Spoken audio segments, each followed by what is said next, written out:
Hey everybody, got home from the No King's Day protest and decided to come home. It was getting a bit warm out there, and what can I say? It was a very interesting experience. I really enjoyed talking to different people with different viewpoints. Some were pro-Trump, and then some others were extremely anti-Trump, and it was an overall pretty fun experience to just kind of learn about people's different values and different views on things.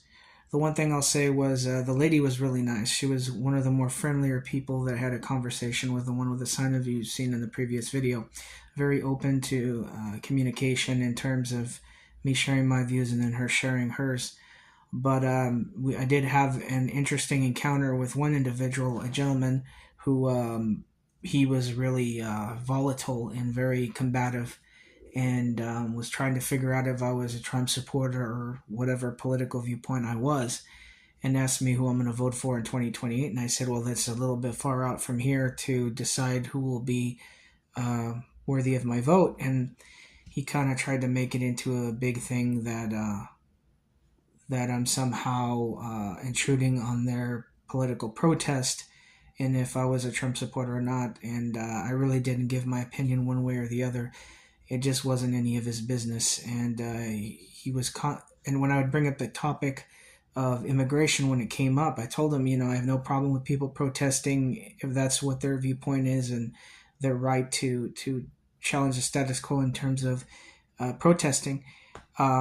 He was constantly trying to bait me into a conflict of communication in terms of combative tone with the subject that he wanted to talk about. I said, when you come into the country, you should do it legally. And I said, I don't agree with people burning the American flag and waving a foreign country's flag on our soil. And then he got into me trying to say, oh, so you're for Trump and you're a fascist and all this kind of stuff, which I think was a bunch of bull.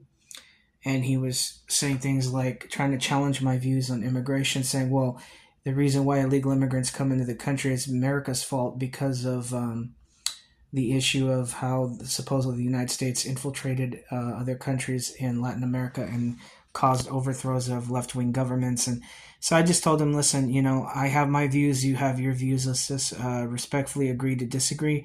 But he kept kind of following me a little bit to try and see if I was some type of spy for the Republican Party or something. I know it was weird. But overall, it was a good experience. I really enjoyed it. And as I always say, I'm apolitical. I vote how I vote, but that's my business and nobody else's. But anyway, if you like the video, like, share, and subscribe, and click for more notifications. Have a good day.